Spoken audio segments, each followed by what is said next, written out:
Hi, everyone, and welcome to this week's podcast. We're looking at the energies for the week ahead from the 11th to the 17th of October. Welcome, Denny. How's your week been so far?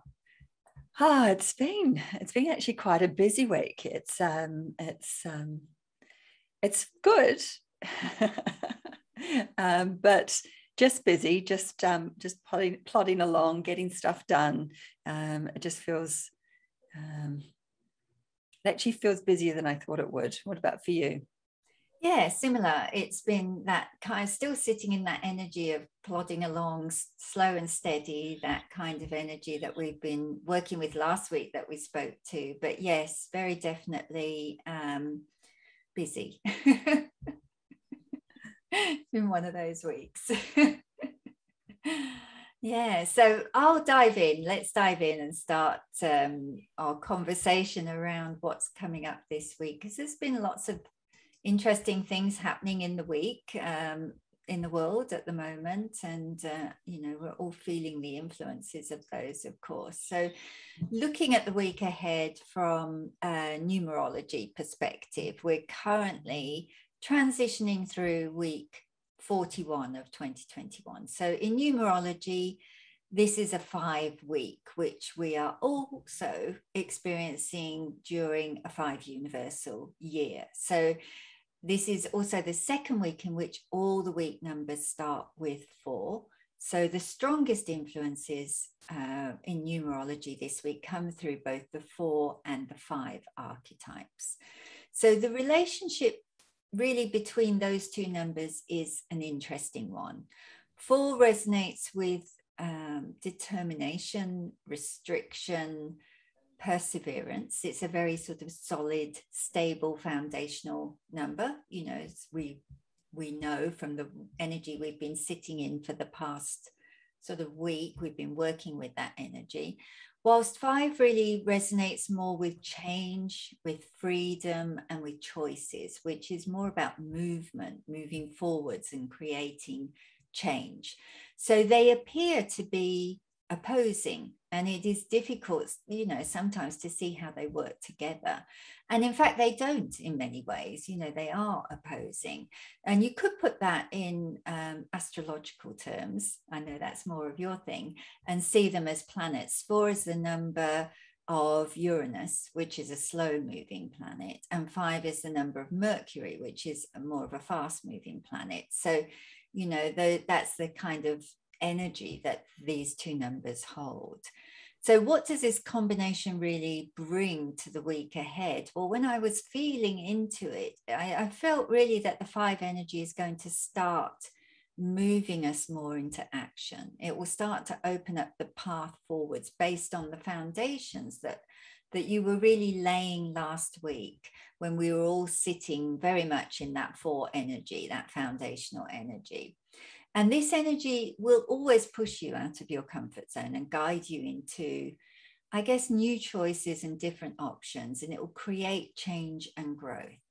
If change is still a difficult concept for you, and it still is for many people, even though we're becoming more comfortable with change and constant change that we're sitting in, it's still for some people a very difficult process to go through, then this energy can actually feel quite challenging. However, if you thrive on change and you embrace it fully, then this energy can be really incredibly powerful in creating something new. And my motto really with 5 energy is always to expect the unexpected. It's always likely that when this energy is supporting you, that things will just turn out differently, or opportunities will arise out of left field. Nothing is predictable when this energy is around you. So the best way really to work with it is to flow with what comes, and don't place too many expectations either on yourself or on other people, or even on situations to be a certain way. Then you won't be disappointed when they don't turn out as you kind of expected them to. So if change is a scary word for you, or you feel it's going to upset your equilibrium, think of it more as, I guess, opportunity. instead. And that kind of lightens the energy around it. But 5 is also a good balancing number to work with. And this is where I think the 4 and the 5 energies can really help you this week. 5 balances the 4 by stopping you from becoming too stuck in your ways. And it opens you up to something new and different. And then likewise, the 4 balances the 5 by giving you a kind of anchor that grounds your new ideas into something physical and practical to work with. So they can bring balance into your week ahead if you pay attention to which of these energies you are more naturally predisposed to work with. If you happen to know what your personal numbers are, then you can also reflect on whether you hold a lot of 4 or 5 archetypes in your chart. And if you don't know what your personal numbers are, then you can feel into the energies of both and see which one feels more comfortable for you to sit in. And that will give you a kind of gauge of which one you naturally work with. I'm a 4 life path, so I'm very comfortable with that energy. But I also learned during my first 32 years to balance that with the 5 energy, as this was the energy that influenced me the most in that first pinnacle of my life, or that first life cycle. So generally, I would say this is a week of finding balance between these 2 different energies, but also viewing it as an opportunity to see where you sit more comfortably, and therefore where you may need to embody more of one or the other to find your own personal inner balance. So that was my numbers for the week. And I'll just maybe just bring in my card for this week, which is this one, which is the Justice card. And I kind of feel like that came from the Dream Dust Shamanic Tarot, by the way. I feel that card kind of speaks to the energy of the week ahead in finding that inner balance, using your intuition to guide you, using discernment after tuning inwards to find the path ahead for yourself. And, you know, we're still in a time of exploring your truth. There's lots of things going on at the moment that are bringing truth up to the surface. And inner truth is becoming a powerful guiding force for us all to live by now. So truth, justice, balance, these are all very conscious in our minds as we constantly seek out what this means to us at a personal level, so that we can then take that out into the collective in a really powerful way. So yes, that was where I'm at this week, Denny, and I'd be really interested to hear what you've got to bring into this conversation. Thanks for that, Fee. That's interesting. And I'm kind of interested in the numbers of the planets, because when you were speaking of the 2 energies, instantly they spoke of the Saturn-Uranus square that we see ourselves in for 2021, and that solid structural energy is I see as more your Saturn energy, and the change energy is very much Uranus. They're both, because they're so far out, they're both slower moving from the perspective of the Earth, but Uranus is kind of that change maker, the kind of the awakener, and the just rocks the boat, wants change, wants things to move. So those are the 2 energies that are very, very much we're all sitting in. Where do we sit with these 2, and which one do we need to lean into more, and how can we find some kind of balance between the 2? And very much we're not there yet. And that's probably this kind of frustrated, almost, for me, it feels like there's just this fatigue setting in. We've been sitting in some big energies for the last couple of years, and it's almost like we've forgotten what it was like to sit in some lighter energy. It just hasn't been light for a long while. There's been little patches, and then we go back in. And I think, you know, there was a period last week that we kind of felt like we were, it's a little bit of a breather. And it didn't take long for it to feel like right now we're right back into it, particularly around the new moon energy and then Pluto going direct. There's been, I think I did mention last week about secrets and things that are hidden coming up, and definitely that happened during the week with a few major things that maybe we can talk about after I kind of get into the energy. Yeah, it feels like a little bit of a exhaustion setting in. Just, oh my God, how much longer can we kind of keep going in this? But there also feels like there's this slight holding energy, or a pause. I kind of liken it to sitting on the tarmac in an airplane. You've just landed and control center have said, sorry, you can't come in yet. And we don't know why. We know that there's stuff going on and we want to just get going, but actually we've just got to sit and wait. And it feels like that energy. We sort of want to get moving and we just can't. The time is not yet, even though we do have lots of planets that are coming up to moving direct. Because there's lots of big planets, so you've got Jupiter, Saturn, and Pluto. They're out there. They're far out on the edges of our solar system. So when they go direct, when they change, it takes a long time for that energy to actually start happening. So it slows down to a stop, and it's like a big boulder stopping. It takes a while to stop, and then when it's stopped, it takes a while to get going again. And that's kind of where we're sitting with a lot of the big energies. Saturn goes direct this week. And when Saturn goes direct, what actually happens is in that square that's happening in the sky, because officially Saturn and Uranus have been squared all year, but they've been moving apart during the retrograde because Saturn moves faster. And now that Saturn's gone direct, Saturn's moving back towards that exact square that will happen on Christmas Eve.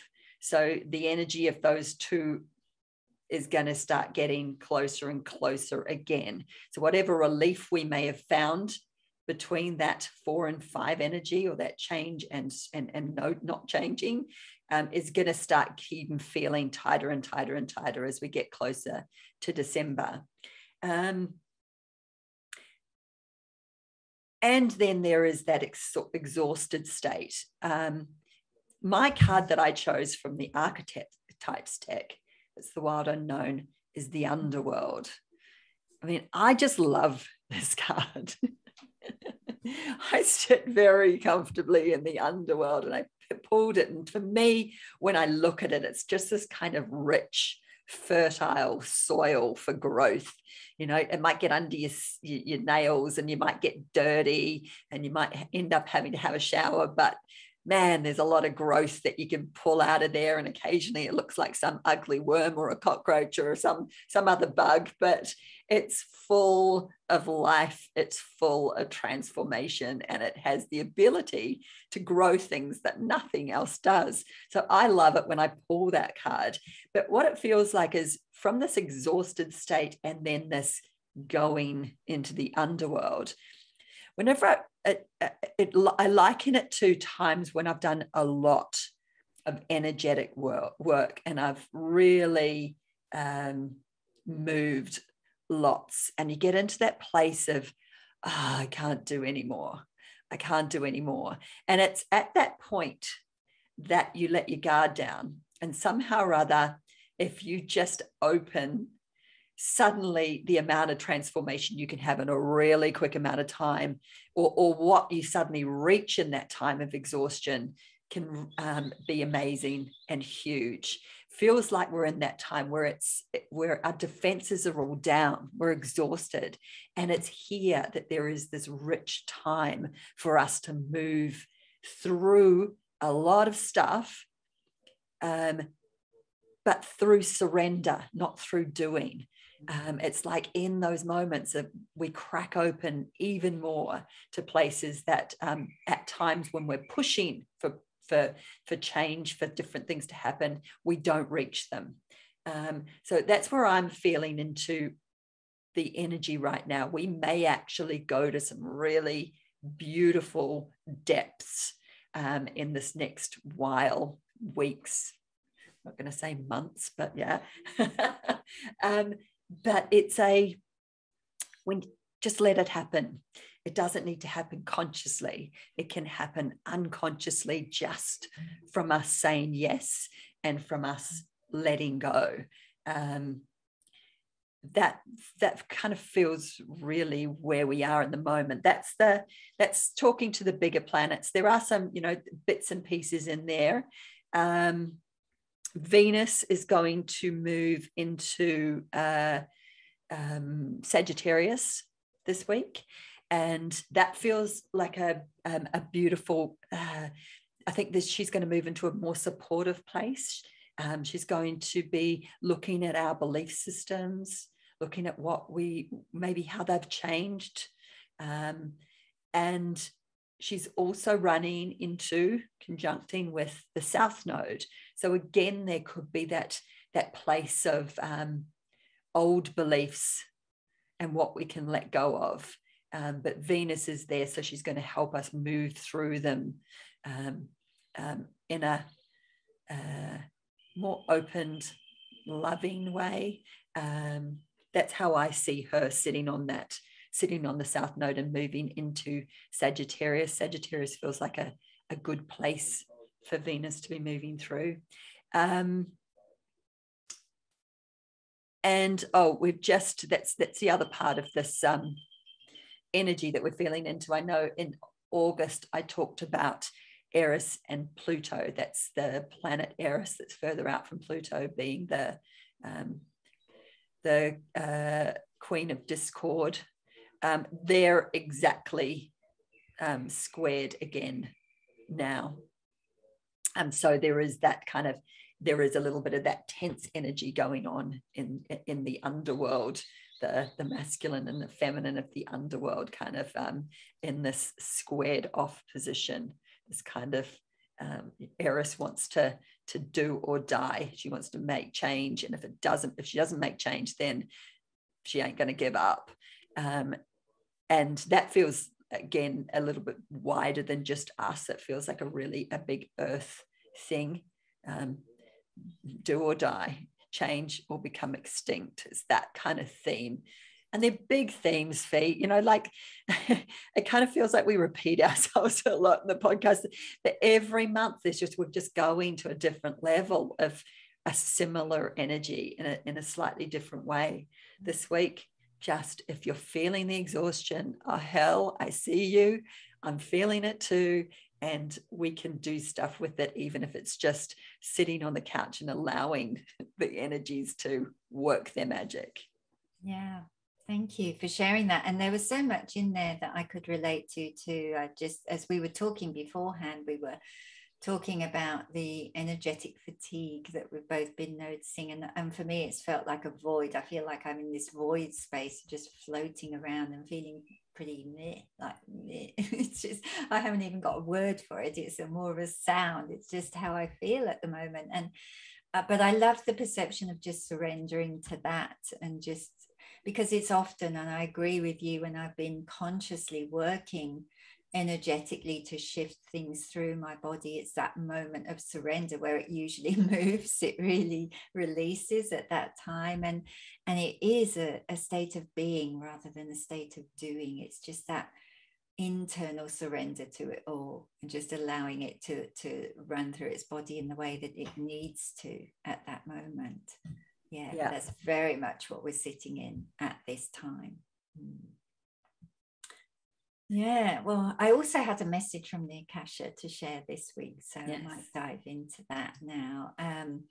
And it's it's a beautiful message, I think, that helps at a time like this when we are moving through so much and we're releasing so much as well. I think this can hopefully really help with that process. So the message I received this morning from the Akasha for the collective consciousness was that heart expansion can sometimes be painful. The pain lies in the letting go and releasing of that which no longer serves the soul that you are becoming.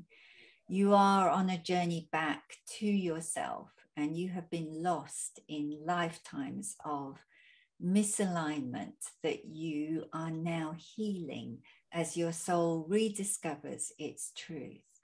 And your capacity to expand your heart into a deeper level of loving compassion is only restricted by your capacity to let go.